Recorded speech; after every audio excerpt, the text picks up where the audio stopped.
नमस्कार, दुनिया आज तक में आपका स्वागत है। मैं हूं आपके साथ नवजोत रंधावा। दिखाएंगे आपको दुनिया की ताजा तरीन खबरें, लेकिन शुरुआत दुनिया टॉप 10 से।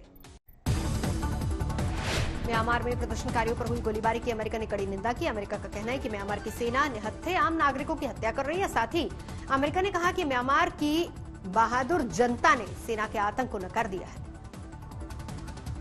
म्यांमार में कल सेना के हाथों 100 से ज्यादा लोगों की हुई मौत पर ब्रिटेन ने भी कड़ी प्रतिक्रिया दी है। ब्रिटेन का कहना है कि सुरक्षा बलों ने निहत्थे नागरिकों पर गोलियां चलाकर अपनी प्रतिष्ठा खो दी है। 1 फरवरी को हुए सैन्य तख्तापलट के बाद अब तक 400 से ज्यादा लोग मारे गए हैं। ब्राजील के राष्ट्रपति जायर बोल्सोनारो को एक महिला पत्रकार को हर्जाना देना होगा।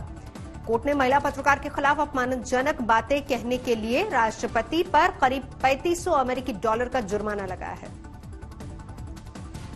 मिस्र की स्वेज नहर में पिछले 6 दिन से फंसे मालवाहक जहाज को अभी तक निकाला नहीं जा सका है। स्वेज नहर भूमध्य सागर को लाल सागर से जोड़ता है, जो एशिया और यूरोप के बीच सबसे छोटा समुद्री लिंक है। दुनिया के कुल समुद्री व्यापार का 12% हिस्सा स्वेज नहर मार्ग से होता है। लैटिन अमेरिकी देश चिली में एक बार फिर से देशव्यापी लॉकडाउन लगाया गया है। साथ ही राजधानी सेंटियागो में रात में कर्फ्यू लगा दिया गया है। राष्ट्रपति सेबेस्टियन पिनेरा का कहना है कि देश में एक बार फिर से कोरोना वायरस तेजी से फैल रहा है, इसी वजह से ये कदम उठाया गया।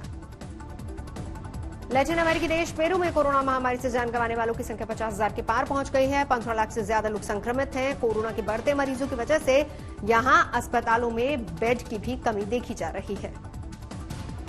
लेबनान में आर्थिक संकट के बीच हिंसक विरोध जारी है। राजधानी बेरूत में राष्ट्रपति भवन में घुसने की कोशिश कर रहे प्रदर्शनकारियों और सुरक्षा बलों के बीच हिंसक झड़प हो गई, जिसमें कई लोग घायल हो गए। प्रदर्शनकारी राहत पैकेज की मांग कर रहे हैं। तुर्की के राष्ट्रपति एर्दोगन के खिलाफ महिलाओं का भारी विरोध देखने को मिल रहा है। राष्ट्रपति ने महिलाओं की सुरक्षा से जुड़े एक अंतर्राष्ट्रीय संधि से तुर्की को अलग कर लिया है, जिसका बड़े पैमाने पर विरोध हो रहा है। पेरू के सेंट्रल हाईवे पर एक तेल टैंकर पर चट्टान गिर गई, जिसके बाद टैंकर में भयंकर आग लग गई। इस आगजनी में 4 और तेल टैंकर आ गए। स्थानीय मीडिया के मुताबिक 500 तेल टैंकर जलकर पूरी तरह से खाक हो चुके, हालांकि किसी के हताहत होने की खबर नहीं है। जर्मनी की राजधानी बर्लिन में शनिवार को थावर डे मनाया गया और इस दौरान 1 घंटे तक पूरे बर्लिन शहर में बिजली बंद कर दी गई। साथ ही ब्रेंडनबर्ग गेट पर जलवायु परिवर्तन से हो रही तबाही को भी दिखाया गया। इंडोनेशिया के मक्सर शहर में एक कैथोलिक चर्च के बाहर बम धमाका हुआ। पुलिस ने बताया कि इस धमाके में कुछ मौतें हुई हैं। समाचार एजेंसी रॉयटर्स के मुताबिक जिस समय धमाका हुआ उस समय कई लोग चर्च के अंदर मौजूद थे। साउथ सुलावेसी पुलिस के प्रवक्ता ने मीडिया को बताया कि घटनास्थल पर इंसानी शरीर के हिस्सों को देखा गया, जो कि पूरी तरह से क्षत विक्षत हो गए थे। साथ ही पुलिस प्रवक्ता ने यह भी बताया कि पता नहीं चल पाया कि शरीर के क्षत विक्षत अंग हमलावर के हैं या फिर उन लोगों के जो कि आसपास मौजूद थे। हादसे की जगह वाले एक वीडियो में साफ नजर आ रहा है कि पुलिस ने चर्च को घेर रखा है और चर्च के आसपास खड़ी कारें क्षतिग्रस्त हो चुकी हैं। आइसलैंड में पिछले हफ्ते फटे ज्वालामुखी को देखने के लिए अब बड़ी संख्या में लोग पहुंच रहे हैं और ये एक पर्यटन स्थल बन गया है। आग उगलते ज्वालामुखी को देखने के लिए सैकड़ों की संख्या में लोग यहां पर पहुंच रहे हैं। घंटों पैदल चलकर ज्वालामुखी के पास पहुंच रहे लोग सेल्फी लेना भी नहीं भूलते। ये तस्वीरें हैं आइसलैंड की, जहां धधकते ज्वालामुखी को देखने बड़ी तादाद में लोग पहुंचे। 800 साल से शांत रहने के बाद ज्वालामुखी पिछले हफ्ते अचानक फट गया। इसे देखने के लिए आइसलैंड ही नहीं बल्कि दुनिया भर से लोग यहां आ रहे हैं। जहां ये ज्वालामुखी फटा है वो इलाका पूरी तरह से पहाड़ियों से घिरा हुआ है और लोग घंटों पैदल चलकर यहां पहुंचते हैं। ज्वालामुखी के सामने लोग अपनी तस्वीरें खिंचवाते भी नजर आ रहे हैं। तस्वीरों में साफ नजर आ रहा है कि सैकड़ों लोग पहाड़ी रास्तों पर ज्वालामुखी के पास पहुंच रहे हैं और इस रोमांचक नजारे का लुत्फ उठा रहे हैं। आइसलैंड के दक्षिण पश्चिमी इलाके में मौजूद इस ज्वालामुखी में पहला विस्फोट 1 हफ्ते पहले हुआ था और ज्वालामुखी लगातार लावा उगल रहा है। ये ज्वालामुखी रेकजाविक शहर से करीब 35 किलोमीटर दूर है। साथ ही ज्वालामुखी के आसपास रिहायशी इलाका भी है और यही वजह है कि बड़ी मात्रा में निकलते लावा के बावजूद यहाँ की सरकार ने लोगों से चिंता नहीं करने की बात कही है। अच्छी बात यह है कि ज्वालामुखी से निकलने वाली राख के चलते लोगों को किसी तरह की कोई परेशानी का सामना भी नहीं करना पड़ रहा और पर्यटक यहाँ लगातार पहुँच रहे हैं। आज तक ब्यूरो। लोगों का ध्यान ग्लोबल वार्मिंग और जलवायु परिवर्तन की ओर खींचने के लिए दुनिया भर में कल अर्थ आवर मनाया गया। इस दौरान हर साल मार्च के अंतिम शनिवार को दुनिया भर में 1 घंटे के लिए गैर जरूरी लाइट्स को बंद कर दिया जाता है। ऐसा कर कार्बन उत्सर्जन को कम करने की कोशिश की जा रही है।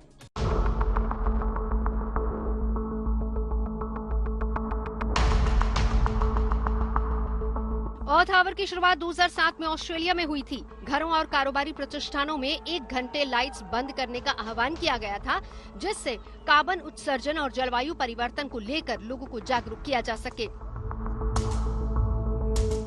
उस वक्त शुरू हुई एक कोशिश आज दुनिया भर के 7000 शहरों में अपना रंग दिखा रही है और हर साल मार्च के अंतिम शनिवार को दुनिया भर में लोग 1 घंटे के लिए लाइट्स ऑफ कर देते हैं। वर्ल्ड वाइल्ड लाइफ फंड की ओर से आयोजित अर्थ आवर में घरों और कारोबारी प्रतिष्ठानों में 1 घंटे गैर जरूरी लाइट्स बंद करने के लिए कहा जाता है। पूरी दुनिया में इस दौरान इमारतें अंधेरे में डूब जाती हैं। हांगकांग, बीजिंग, शंघाई और सिंगापुर में जलवायु परिवर्तन के प्रति लोगों को जागरूक करने के लिए इमारतों की लाइट्स को बंद कर दिया गया। अकेले हांगकांग में ही करीब 4000 से ज्यादा कंपनियां, संगठन और आवासीय इमारतों में अर्थ आवर के दौरान अंधेरा छा गया। यूरोप में भी मशहूर दर्शनीय स्थलों पर अर्थ आवर के दौरान रोशनी बुझा दी गई और पूरा इलाका अंधेरे के आगोश में समा गया।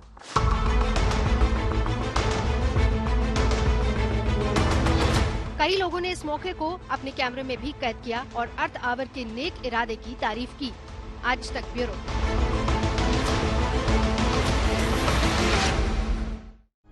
कोरोना काल में खस्ताहाल म्यूजिक इंडस्ट्री को राहत देने की कोशिशें लगातार जारी हैं। स्पेन के बार्सिलोना में इस इंडस्ट्री में जान फूंकने के लिए नायाब तरीका आजमाया जा रहा है। बार्सिलोना में रॉकेट कंसर्ट का आयोजन होने से पहले संगीत प्रेमियों का कोविड टेस्ट किया गया और इस कंसर्ट में करीब 5000 लोगों ने शिरकत की।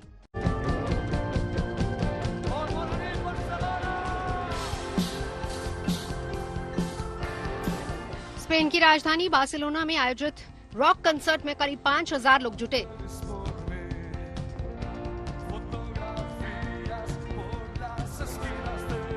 स्पेन के मशहूर बैंड लव ऑफ लेस्बियन के कंसर्ट में शामिल होने के लिए संगीत प्रेमियों को कोरोना टेस्टिंग की प्रक्रिया से भी गुजरना पड़ा। कोरोना टेस्ट करा चुके दर्शकों के लिए सोशल डिस्टेंसिंग का पालन करना बहुत जरूरी था, पर पूरे आयोजन के दौरान मास्क का इस्तेमाल जरूरी किया गया।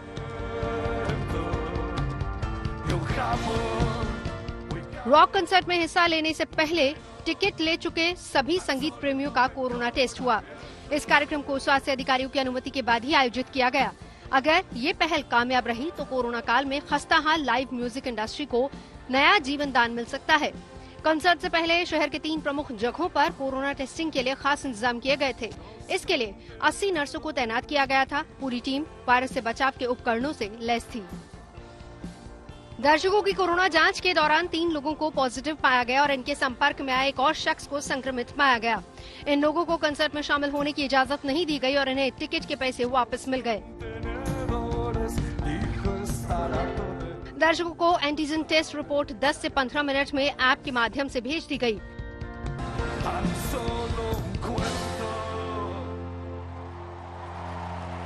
आज तक ब्यूरो। दुनिया आज तक में अभी के लिए बस इतना ही। देश और दुनिया की बाकी खबरों के लिए देखते रहिए आज तक।